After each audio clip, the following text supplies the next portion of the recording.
రాజకీయ పరిజ్ఞానాన్ని క్వశ్చన్ చేసేంత స్థాయి నాకు లేదు, అంత అవగాహన కూడా నాకు లేదు. కాకపోతే పెద్ద నాయకులు అనేక సందర్భాల్లో ఒత్తిడికి గురైనటువంటి విషయాలు చరిత్రలో మనం చూసినాం. ఇవాళ అదే జరిగిందని నేను భావిస్తున్నా. ఒకటి.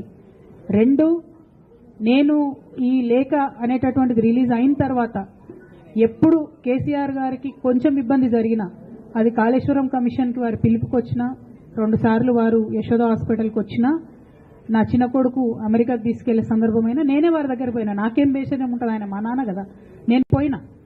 నేను పోయిన తర్వాత ఈ దుష్ట చతుష్టయం ఏదైతే ఉన్నదో, ఈ ఇద్దరు 2 గ్యాంగులు ఏవైతే ఉన్నాయో, అక్కడ జరగనిది జరిగినట్టుగా మీడియాలలో విచిత్రమైన వార్తలు రాపించారు. ఎంత ఘోరం అంటే, నేను నా కొడుకుని తీసుకపోతే నన్ను గన్మెన్లు రాలేదంట. జరుగుతుంది అని ఎక్కడన్నట్ల.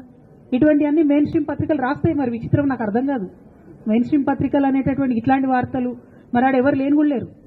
ఎవరు చెప్పిరు, ఎందుకు రాపిచ్చిరు? సో నేనేమంటున్నా అంటే, నేను ఎప్పుడు నాన్న దగ్గరికి వెళ్ళడానికి చూసినా కూడా మా మధ్య స్పర్ధ పెంచడానికి అనేకమైన వార్తలు రాపించి, అనేకమైన కుట్రలు ఈ గత 103 రోజులుగా కొనసాగుతూనే ఉన్నాయి నా మీద. కానీ అంతకుముందు కూడా జరిగినాయి అనేది నేను చెప్తున్నా. అందులో భాగంగానే రాఖీ రోజు కూడా ఒక 24 గంటల ముందే నేను అన్నకు కూడా మెసేజ్ పంపిన. అన్న రేపు రాఖీ ఉంది, నేను వచ్చి కడతాను, మీడియా లేకుండా వచ్చి కడతాననే మెసేజ్ పంపిన.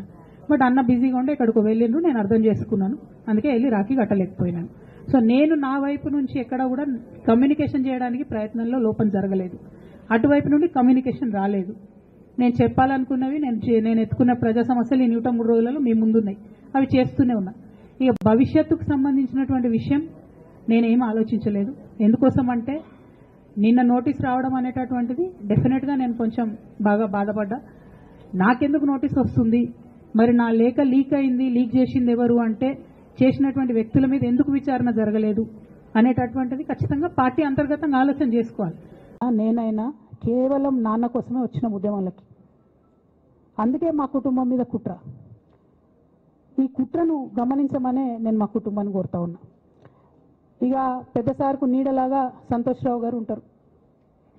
ఇక సంతోష్ రావు గారి గురించి 2 నిమిషాలు చెప్తా. అంత పెద్ద సీనున్న మనిషి కాదు, కానీ చెప్పాలి. ఎందుకంటే కూరల ఉప్పు ఎట్లుంటుంది ఈయన అట్లా అన్నట్టు, ప్రతి దాంట్లో చెడగొట్టడానికి కొంచెం ఉండాలి కదా, అట్లాంటి వాడు.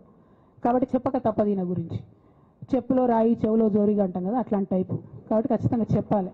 ఇప్పుడు విషయం ఏంటంటే, ఈయన ధనదాహం ఎట్లాంటిదంటే సంతోష్ రావు గారిది, రామన్న కాన్స్టిట్యున్సీ, కేటీఆర్ అన్న కాన్స్టిట్యున్సీ నేరెళ్లలో ఇసుకలారి గుద్ది ఒక దళిత బిడ్డ చనిపోతాడు. సరే, దాని మీద పాపం అక్కడ ఆ రోజు అందరు యాజిటేషన్ చేస్తే, ఈయన సంతాన అడ్వాంటేజ్ ఏంది, ఈడ కూర్చుంటాడు కదా సార్ దగ్గర, సీఎం వాళ్ళకి వెళ్ళి ఫోన్ చేసి అక్కడ ఉన్న పోలీసు వాళ్ళందరినీ ఒత్తిడి పెట్టి 7 దళిత బిడ్డల్ని కొట్టినరండి. 3-4 సార్లు 3rd డిగ్రీ వేస్తే ఇలా 7 కుటుంబాలు కూడా వాళ్ళు ఎందుకు కూడా ఏ పని చేసుకోలేనటువంటి పరిస్థితులలో ఆ దళిత బిడ్డలు ఉన్నారు. అది మొత్తం రాజకీయంగా బ్లేమ్ అంతా రామన్న మీదకి వచ్చింది.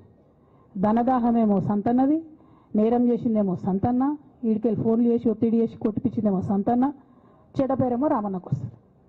ఈ ఎగ్జాంపుల్ చెప్పడం కోసమే నేను ఈయన గురించి చెప్తున్నా, వేరే ఏం లేదు. ఇక సరే, టానిక్ వీనిక్ ఈ వీటిలో వచ్చిన కేసులు ఏమవుతాయి? రేవంత్ రెడ్డి గారు ఆర్భాటంగా ఒక అనౌన్స్మెంట్ చేశారు. నేను ఇంతకుముందు చెప్పిన కదా, మ్యాచ్ ఫిక్సింగ్ ఎట్లుంటుందంటే 1 డే న్యూస్ అవుతుంది, టానిక్లో ఈయన మీద కేసు పెట్టిరని. 3వ రోజు పోలీసు వాళ్ళు ఎఫ్ఐఆర్ కొట్టేసారు. అది మీరు ఇంకా కనుక్కోండి. కాజ్ చేసేసారు, కేసు మూసేసారు. ఏం అండర్స్టాండింగ్ ఉంది, ఎందుకు మూసేసారు? At the same time Harithaharam, తెలంగాణకు హరితహారం అని పెద్దలు కేసీఆర్ గారు పెద్ద కళతోని 230 కోట్లు అక్కడ గోబీ డెజర్ట్ల వాళ్ళు చెట్లు పెట్టి చైనాను కాపాడుకున్నారు. మనం అదే స్థాయిలో తెలంగాణను బాగు చేసుకోవాలని పెద్దసారి హరితహారం అని పెడితే, ఈయన దాంట్లో నకిలీ ప్రోగ్రామ్ గ్రీన్ ఇండియా ఛాలెంజ్ అని పెడతాడు. తెల్లారులేస్తే సినిమా వాళ్ళని తీసుకురావాలి, రోజు ఒక ఫోటో వేసుకోవాలి. దాని వెనుక ఉన్న కుట్ర ఏంటంటే, జీవో అమెండ్మెంట్ అవుతుంది సంతోష్ గారి గురించి. ఆ ఫారెస్ట్లను 10% ఇన్కమ్ ఎవరన్నా ఇస్తే అమ్యూజ్మెంట్ పార్క్లకు ఇస్తారన్నట్టు. దానికోసం జీవో అమెండ్ అవుతుంది. దానికి ప్రభాస్ గారిని, చిరంజీవి గారిని, అనేక మంది సినిమా స్టార్లను మోసం చేసి వాళ్ళని తీసుకుపోయి వాళ్ళతో ఫోటోలకు పోజులు ఇప్పించి ఫారెస్ట్లను కొట్టేయాలని ప్లాన్ అయినది. ఇక ఈయనకి 2-3 మనుషులు ఉంటారు సంతన్నకి. ఆయన పోచంపల్లి శ్రీనివాస్ రెడ్డి అని ఎమ్మెల్యే. ఇది నాకు విషయం ఎవరు చెప్పారంటే, మన పల్లరాజేశ్వర రెడ్డి అన్ననే చెప్పిండు. మీకు ఏమైనా డౌట్లు ఉంటే ఆయన అడగొచ్చు. ఈ పోచంపల్లి శ్రీనివాస్ రెడ్డి అనేట ఆయన వరికోల్ అనే ఊరు, సామాన్య కుటుంబం, మధ్యతరగతి కుటుంబం. ఇవాళ అక్కడ ఆయన శ్రీమంతుడు అని పిలుస్తారు పోచంపల్లి శ్రీనివాస్ రెడ్డి గారిని.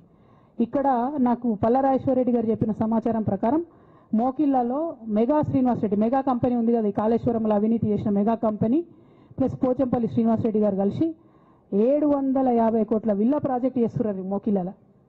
ఏడుకేళ్ళు వచ్చినాయి అవి, అవినీతి డబ్బులు కాదా? ఎట్లా వస్తాయి? ఎవరైనా who is this Pochampally Srinivas Reddy? Santosh Rao classmate, అది తప్ప ఆయనకున్న అర్హత ఏం లేదు.